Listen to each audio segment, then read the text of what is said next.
Da da da da da da da da da da da da da da.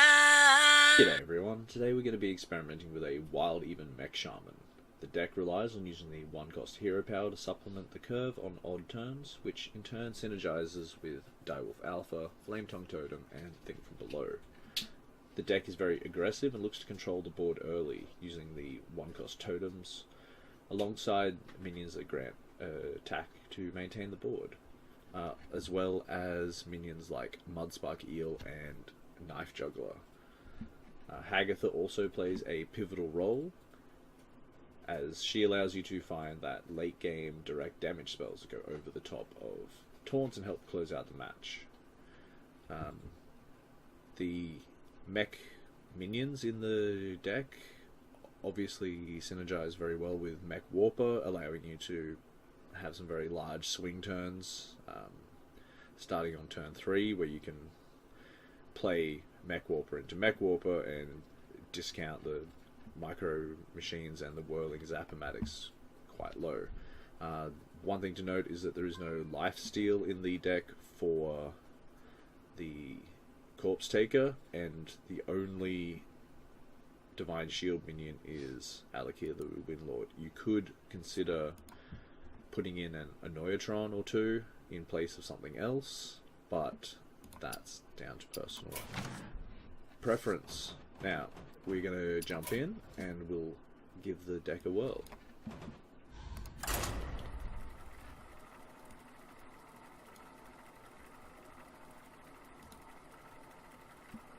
Yeah, this is quite, like, the even Shaman is quite popular in the standard meta at the moment, and I found that tweaking it with some of these stronger cards from the past has been rather successful.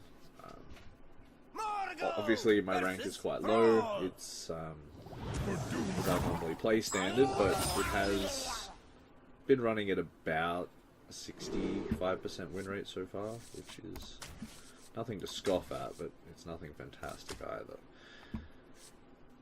Now, we can either dig for something like Flame Tongue Totem, Direwolf Alpha, or Merkspark Eel, maybe even Primal Fin, so it's probably worth ditching this. I like holding this early. It synergizes really well with the hero power. It allows you to maintain control against smaller minions, and it can be advantageous if RNG is in your favor. So, and there's the Flame Tongue. This is perfect. We also picked up Maelstrom Portal. It's fantastic for clearing out smaller minions or setting up for knife juggles. Now, this doesn't need to attack yet, so we're going to play our knife juggler. I would rather him use a direct damage spell on the juggler, or this, for example, than take out a Flame Tongue or equivalent. So here we're going to roll our hero power again, and we will play the Merkspark Eel left. By using it on this, he can't trade nicely with his Jade Claws.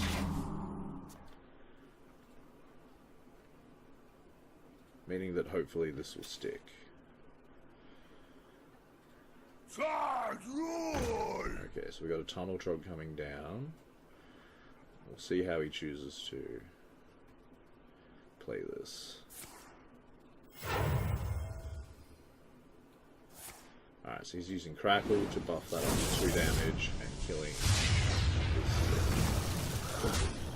Alright, so he no longer has a weapon, but we want this off the board sooner rather than later. So we're going to Flame Tongue Totem to Merkspark Eel again.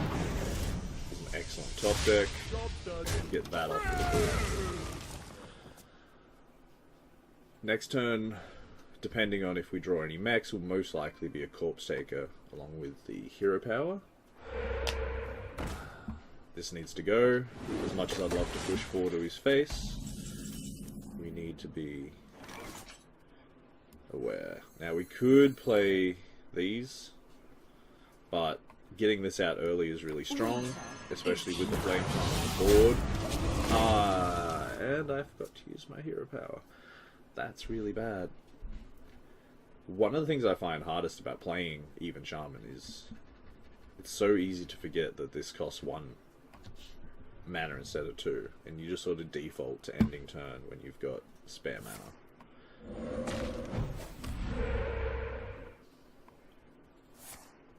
Okay, so that's Lightning Storm. You're hoping for a low roll here specifically. Beautiful. Play this into this. And... oh god. So you're telling me if you have at least 3 mechs, destroy them to form Voltron. This is not going to be great because they have Hex. Our best bet is probably Mech Engineer Thermoplug. He's not the best card, but none of these are particularly great. We've got Hagatha most likely coming in on 8 anyway, so this is a nice follow-up. And hope for the Healing Totem. And we get Healing Totem. Beautiful. So we can pop that, pop him, and recover health across the board here. That protects from Maelstrom on the Flame Tongue, but it's going to go down to Lightning Storm. He low rolled again, which is nice. We have another Yeti here. Let's see what we get this time. Hero Power doesn't do any damage anyway. We're probably best looking at a Micro Machine here, because they can scale out of control. And we drop another totem. 6 to the face, and another 3. Now, obviously, Hagatha is played when your board is clear. That's the one issue with Hagatha, is that there are turns where you want to play it, but to get the hero power change, but it will result in you killing all of your stuff. Alright, he's going to hit this for sure. Yeah. Okay. And totem down. What does he draw? Healing totem.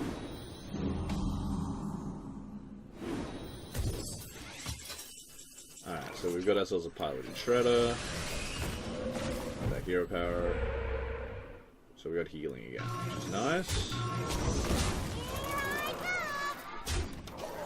We now have lethal on board. Granted, he doesn't do anything too crazy. We've got to watch out for, obviously, things like Volcano here, or Hagatha, but he's overloaded, so he can't Hagatha this turn. And there we go, we close out that game. But you can see how the mech synergies can start to go, and the Micro Machines in past playthroughs have performed exceptionally well. So Da da da da da da da da da da da da da da.